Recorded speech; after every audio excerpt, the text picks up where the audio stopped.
This is called Third Floor. Third Floor on visiting the American History Museum, New York City, 2011.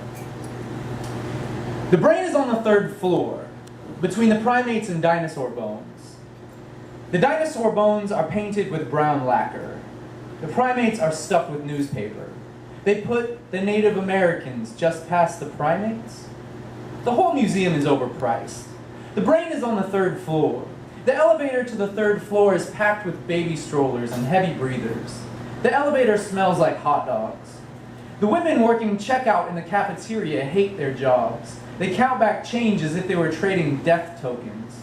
The brain is on the third floor, as I said. When you walk through the skull, the room is dark. There are plaques on the walls and floor. Amongst the wiring, there are lighted neurons in rainbow and white. The plaques read like placards. There are 100 million neurons all firing in the human brain. The brain sees the world as limited. Perception is deceiving. See? The brain confuses the rain with the sound of frying bacon. The brain can't remember the small things. There are so many small things in this exhibit.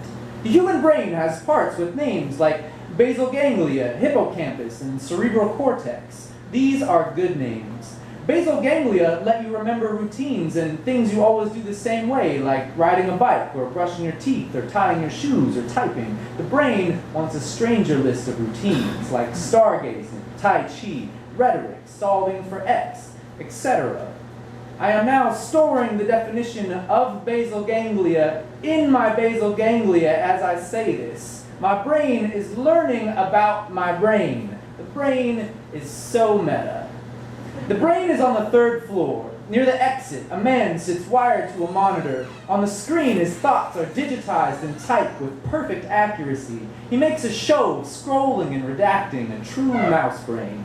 The brain is on the third floor, above the shoulders of all the onlookers. It hangs from the ceiling. Its clear plastic shell blinks neon pink, then green, then blue. It just wants you to know that it wants to know all. That's all. Woo! Alright. This is called Pigeon in the Room. You guys know who Screamin' Jay Hawkins is? Yeah. If you don't, he wrote the original version of I Put a Spell on You. And you should look him up. He's very cool. Right? Yeah. Pigeon in the Room. Waiting for a prescription. I have allergies. Really bad post-nasal drip. An ex-girlfriend hated when I told her it was acting up and said it grossed her out. Maybe she imagined my head as a jar of slugs. Who would ever kiss something like that? I'm waiting for a prescription for my jar of slugs, and an old woman is sitting next to me.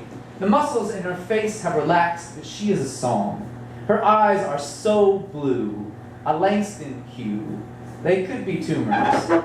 Her whole face is a wrinkle in time. It's clearly none of my business, but I wonder what she's waiting for.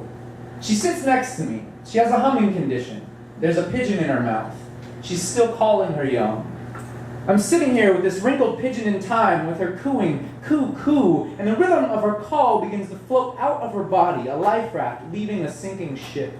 Her hum is coming from a deep fog, a mist-curling bicep, buckling a voodoo funk meant to grab a body. And lo and behold, in the most plain of places, that old woman's moan starts kissing into being the real life, but been dead a while now, Screamin' Jay Hawkins. He's smoking skull and leopard skin, snakes rising from a coffin right there in the doctor's office. Screamin' Jay Hawkins is just as shocked as the rest of us that he's in this doctor's office in Seattle on a gray October morning in 2012, but it doesn't really faze him. He's done this before.